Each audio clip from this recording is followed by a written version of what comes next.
UFC 325 Diego Lopez versus Alexander Volkanovski 2 just wrapped up last night, and boy, this was an amazing card. And I figure I'd go through here in today's video, break down kind of all the fights and what happened there, how my picks went, some controversies we had early in the fight. But let's go ahead and get into it. This was a really good card, and even though I didn't predict, okay, this thing's just lagging. Even though I didn't predict these first four, or first three fights, I guess, technically. Or no, they had four. The fifth one fell off. These first four fights correctly, I'm still going to react to them just because they were really good. You have the early prelim opener of Sulin Grambo versus Lawrence Louis. Now, Sulin Grambo was doing really good on the feet in the first round. He was hurting Lawrence Louis, got his nose busted up. Louis was kind of just trying to survive. He did have some good offensive grappling, but it wasn't looking great. But then going into round 2 and round 3, Lawrence Louis did enough with the pressure and the grappling, I think, to secure the second and third round. Two judges had this unanimous. One had it a split, and I don't agree that that was a split on the card. I think he won 2-3. But, you know, they were both dogs. They fought it out. Sulin Grambo just didn't have enough on the feet for him to put him away or earn that much respect. And his grappling wasn't that great. So Lawrence Louis got the win. Good for him. We're going to move on to, I think it was Keiichiro Nakamura versus Sebastian Zale. Now, Sebastian Zale was winning the majority of this fight. The first 2 rounds, I believe, you know, good striking on the feet. He was clinching in moments. But it was mainly a striking thing, and Zale was staying out of the way of big shots, peppering Keiichiro as he could. But then in the third round, Keiichiro was starting to build, and Zale looked tired. He started to get a bit winded. He didn't look like he had as much in him. And Nakamura started to throw knees in combinations. He was really hunting. I think he threw 1 or 2 that missed or just didn't land quite right. And then that third one, dude, nasty. Puts out Sebastian Zale out cold, slumped on the canvas in the third and final round of the fight. Amazing win for Nakamura. It was tough because Zale was so close to getting that unanimous decision. But a great win for Nakamura nonetheless. I'm excited for them. I'm excited for all these guys who won their road to the UFC fights. But yeah, we'll move on to the next fight. It was Sang-Woon Kim versus Don Marfan. Now, this was kind of boring. Don Marfan, he was striking, but he was grappling a lot. I think I tuned in twice in this fight. Second round and third round, I was busy doing something, and I just saw them kind of up against the cage where Darman Fan had his hands locked around the hips, not really doing much, knee in the thigh. Sang-Woo Kim wasn't doing much to get off the cage or at least land super damaging shots on Fan to get respect. So he loses a unanimous decision. It is what it is. That was probably the least entertaining fight here. But then we move on to the first controversy of the card, Khan Ofli versus no first name Yiza. This was a close, good fight, but in no way did Khan Ofli win that fight. I believe it was 19-19 going into the third round. I think Yiza had a good first round. Khan Ofli had a good second round. Let me see here. I forgot. These are only 2-round fights. Jeez. First round was close. Second round was full steam ahead. Were they saying this one was the robbery or was it a different one? Maybe it wasn't. I don't know. I didn't really watch this fight too much, but if we're looking at significant strikes, I think you could still agree robbery. I mean, it looks like Yiza was outlanding Ofli. I think he dropped him like multiple times. No? Hold on. No way. No knockdown? Am I remembering the wrong fight? Oh well, but still a good win for Khan Ofli, but I feel like I saw a lot of people saying that he didn't deserve to win this fight. I feel like Yiza did enough on the feet. He was even the favorite, but it was down under bias. They're going to do what they're going to do. Unless I'm remembering the wrong fight, let me know in the chat below. I'm kind of a casual. I thought people were talking about Khan Ofli didn't win this fight, and he got dropped, and they didn't count it, but I guess a good win for Ofli. I'm pretty sure people were saying he didn't deserve it, but we're going to go ahead and move on to a fight that I watched. Jonathan Mikhaev versus Oban Elliott. Now, this was my first official pick. I got my first 2 official picks of the card wrong. I'm just going to go ahead and say it out the door. We're not going to count. I didn't predict the early ones. Jonathan Mikhaev versus Oban Elliott, they were, you know, Oban was doing good. I think he got put in danger early, though. You know, he was weathering the storm. He was landing his own shots as he could, but Mikhaev was looking good. He looked a lot better than I thought he would. He was putting it on Oban. And then in round 2, he started to, Oban just kind of crashes into these exchanges, I've started to notice. And when he does that, you know, obviously there's room for error. And I think he kind of tweaked his eye on this. He, crashed in guard, tucked in the elbow of Mikhaev, kind of defending himself, got through and grazed, scraped, maybe even poked Elliott in the eye. That's totally on Elliott for, you know, crashing in like that. But Oban kind of got hurt, wasn't able to see or defend the back take as well as maybe he would have if he wasn't. And Mikalev gets him to the ground, sinks in the rear naked choke. Round 2, Oban's forced to tap. That is heartbreaking. I don't know what's next for Oban. He's either cut from the UFC or he's on the chopping block. He has one more. Now, Jonathan Mikalev is no slouch. He's no one's bad to lose to by any means. But I felt like Oban Elliott should have gotten this one. He was a slight underdog going into this, but dude, it's Oban fucking Elliott. Come on. But a great win for Jonathan Mikalev. I'm excited to see what he does in the 170 division going up. Yeah, we move on to my second pick of the card that I got wrong. Jacob Malkoun versus Torres Finney. Now, Torres Finney, this was kind of weird. I want to say somewhere in the first round, literally just put weight on his right knee, and the brick shithouse that he is exploded his knee. He did like a little, ah! And then you saw him kind of walking funny, you know, holding his knee at the end of the round, like in pain. Jacob Malkoun, I just didn't know ball. I wasn't familiar with Jacob Malkoun's game. He's very aggressive. He was willing to wrestle with Finney. Finney looked sloppy in every exchange. He only had the overhand right. I thought he would have got more wrestling off. He couldn't even get that off. Jacob Malkoun just beat him pillar to post on the feet and the grappling. He didn't have the power to finish him. He almost got him out of there a few times. He tried to get a face crank or a neck crank, but you're not neck cranking a guy like Torres Finney. But still a great win for Jacob Malkoun over 3 rounds. That puts us at 0-2 on picks for the card. We'll go ahead and move on to the glitched out fight, where it's double, of Cody Brundage versus Cam Rouston. Now, this was a close fight. I mean, Brundage is really hard to put away early on. If I'm not mistaken, it might have been in round 2, maybe round 3. I can't see with the way this billion-dollar company has their website set up, where there's glitches like this. But from what I remember, they were pretty even on the feet. It was a bit sloppy, to be honest. I mean, Rouston is no world beater. I don't think he'll ever be much. And Cody Brundage is notoriously hard to cleanly get out of there. Like, it's always going to be kind of messy. And they were scrapping for a little bit, but eventually Brundage started to get gassed, started to get put up against the cage. And I can't exactly remember the cleanest shot, how he did it. It might have been a knee, or it might have just been like a hook. But he hurt Brundage, got him down, and just started landing nasty ground and pound. It wasn't even a big shot that hurt Brundage. It's almost like he just kind of wilted to the pressure.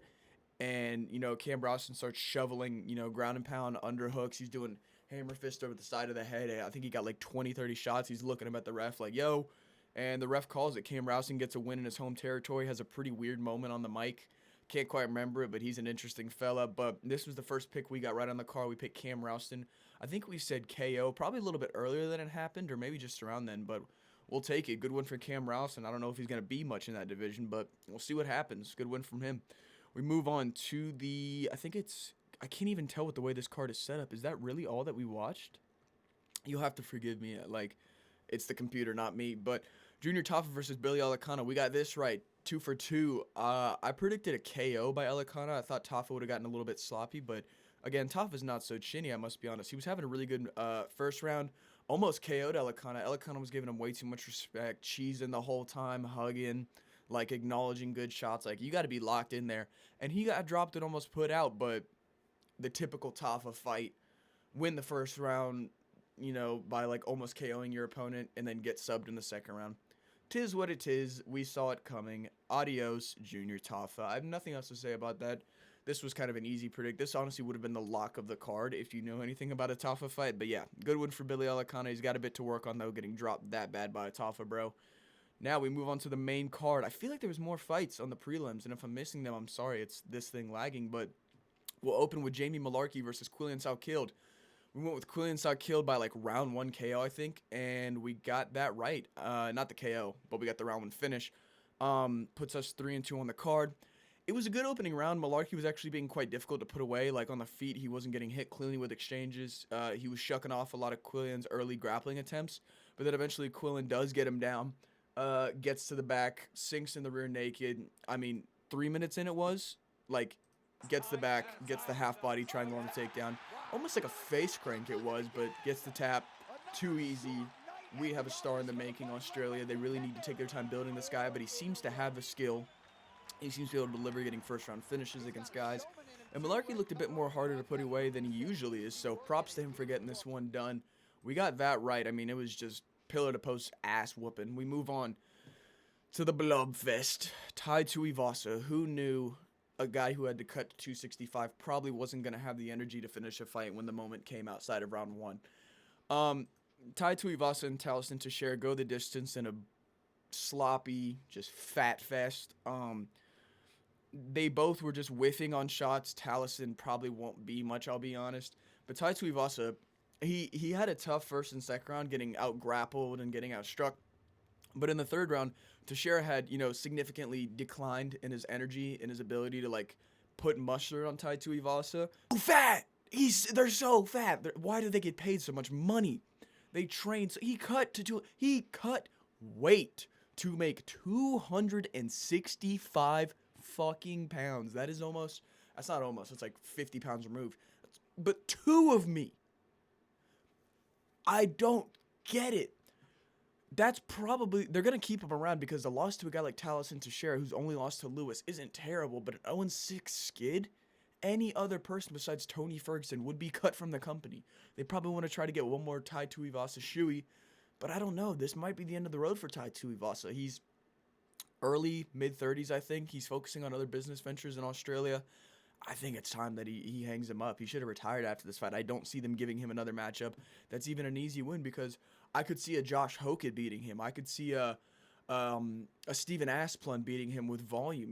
It's just really sad to see the fallen grace that is Tai Tuivasa, but it is what it is. Good one for Taliesin Teixeira. We got this one right too, so I think that puts us 4-2 on our prediction picks.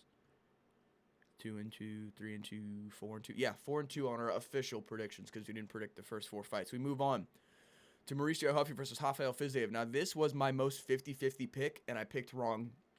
That puts us at 4-3 on my picks. Now, to be fair, I mean, Fizzier was doing better, and I thought he would use a bit more grappling to try and, weather the storm that is Huffy. I feel like Benoit really set the blueprint for that, but no. Fizzier, it was a close fight, when it was, but then Huffy just lands that big shot that does insane amounts of damage to Fizzier's face. You saw like his whole orbital was either swollen, fractured, or broken for that. I mean, Huffy hits hard. His leaving the Fighting Nerds is probably the best thing that he has done for his career. I didn't think he would improve that much. I thought, Fighting Nerds, huge striking, like clip farmers, little to no grappling. We saw it with Imavov against Baralho. We saw it with Gene Silva versus Diego Lopez. We saw it with Huffy versus BSD, and BSD looked really good, so that win's aging really well. But no, Huffy's able to put out Fiziev, who's a guy that Gaethje couldn't put out within a 30 minutes combined. Absolutely insane. Huffy's power is next level. He seems to have really refined it. Fights against, was it James Lontop and some other people, how he was hitting him with crazy shots but wasn't able to put him away. That kind of took my faith out of his power. Like, he had power, but it felt like when the guy wasn't super chinny, he couldn't put him away. But, I mean, that slip, too, that he hit on Rafel Fizzier that put, the TKO sequence in order, it was nasty. And Fizzier just didn't react well. Immediately got on his bicycle and amidst the chaos against the cage of trying to dodge shots, got hit with another big one, went down. And that was pretty much all she wrote. I don't see him winning that even if he got back up and tried to grapple. I wish he did grapple more in this fight. I think that could have secured him a win if he could take some of the steam off of Huffy's shots. But a great win for Huffy nonetheless. I'll definitely consider him more in my picks going on. I just felt like the consistency of Fiziev and the loss to Benoit Saint, because Benoit Saint-Denis, we never really know where he is, because he looks shit against a guy like Poirier and gets slept out cold, then derails the hype train that is Mauricio Huffy, and then he beats the shit out of Dan Hooker. He's good. It just, the wins and losses that he has really kind of threw me through the ringer of what does this all mean when it comes to Huffy's ability to perform against the guy as tenured and as proven as Rafel Fizzier. But again, great win for Mauricio Huffy. This adds a lot to his stock. It really shows that he is meant to be in a lightweight division. He's not just some striking merchant. I'm sure that Fiziev tried to clinch in moments. I think I saw that he tried to shoot some shitty takedowns. I don't think they have him listed here just because they weren't really fully committed. But yeah. Great win by Huffy. That puts us at 4-3 on the card. I believe we move on to the co-main event. Benoit Saint-Denis versus Dan Hooker. This puts me 5-3 on the card. Jeez. Ass whooping. I mean, the fight starts out, they're scrapping. Strikes. Benoit's putting it way more on Dan Hooker. He's grappling. He's taking him down, shooting 6 takedowns in round 1. Only landing 2, but the relentlessness of more than 1 takedown per minute, in round 1, insane. And they both went 2 for 2 for sub attempts. I'm sure Dan Hooker maybe had some submissions from bottom that were close, but Benoit got out. And in round 2, Dan just was brutalized. His face was beaten worse than the Armand. That's what I'm saying. Benoit he made this look easier than Arman Sarukian did. Arman got put in a guillotine. did a crazy reversal that I think some jiu-jitsu aces would immediately see as a transition to a back take and a rear naked choke. Like Oliveira, if he did that to him, if he gator roll with Oliveira, I think Oliveira's grabbing that rear naked. But Benoit just beats him pillar to post, puts him on the ground, and TKOs him. Dan didn't move at all in that. It was cinema from Benoit Saint-Denis. He has really come into his own when he first came to the UFC. His first fight ever, I remember watching with my dad. We were screaming at the ref, "Stop the fucking fight," because he was getting brutalized. I mean, I think it was him. It might have been his opponent, but I'm pretty sure it was Benoit. Was getting next level brain damage in that fight. We were just appalled. And then he comes out against, Frivola, head kicks him. Like, he's really proven that he's a top 5 guy, and I think he poses a really good threat for anyone holding the 155 belt. He gets knocked down, but he's durable enough to get back up. He has really good grappling. He's really aggressive, and his striking is really put together too. And dude, he's a killer. The guy's a former trained like French army, like whatever the Navy SEALs is. He's like the equivalent of the French. Like he just knows how to hurt a man. And when he smells blood in the water, even against a guy like Dan Hooker, who's known for being able to handle that, just beats the shit out of him, gets the finish. 17 to 108 in round 2. Just crazy momentum for Benoit. Great win from him. I'm excited to see who they put him up against next. He called out Arman Tsarukyan and pretty much everyone else in the top 5. Let's do Arman Tsarukyan versus Benoit Saint-Denis, because Arman Tsarukyan beat Dan Hooker and has sat on his ass since. Benoit beat Dan Hooker and goes, "I want to fight you to prove that I deserve the 55 title shot." That's what we want in the UFC. We want people who are willing to prove their number 1 spot. Arman Tsarukyan's just going to fly on the road, hanging out with 40-year-old whore Nina Drama and eating food and doing this press tour, trying to make us forget why we hate him and why he doesn't deserve a title shot. I digress. Great win from Benoit Saint-Denis. We move on to the main event. I'd actually fallen asleep. I won't lie to you. I was very tired. I work 5 a.m. to 1:30 most days, so my body's on that schedule. And, I don't know why they're not loading rounds 3, 4, and 5, but this was a masterclass from Volk, I'm hearing. I can't really talk stats here just because it doesn't want to load.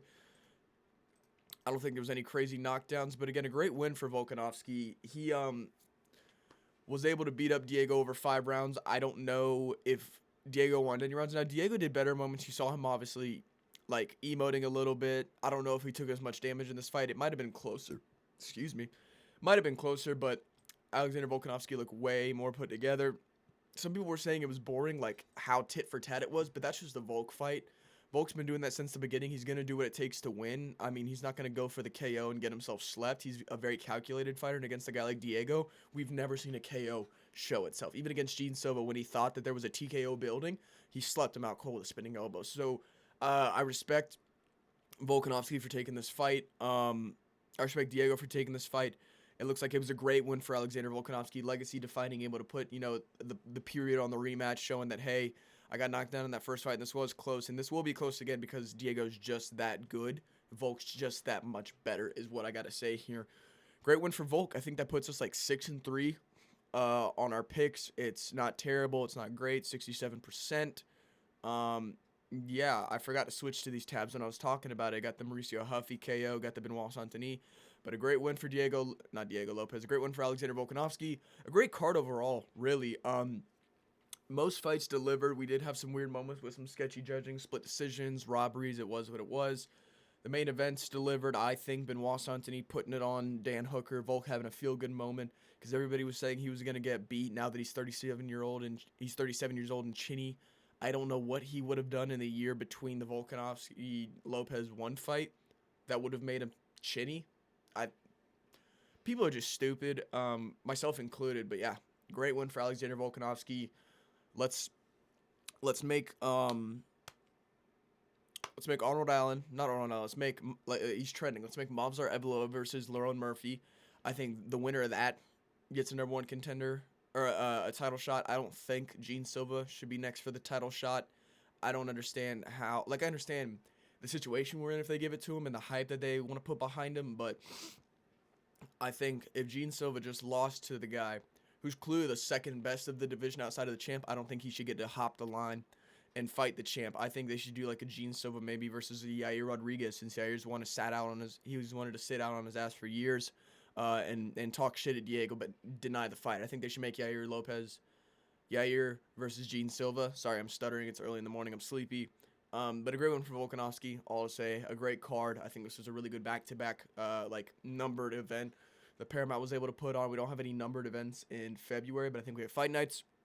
Still looking forward to it. Let me know how y'all did on predictions. If you had any money, let me know how much y'all won.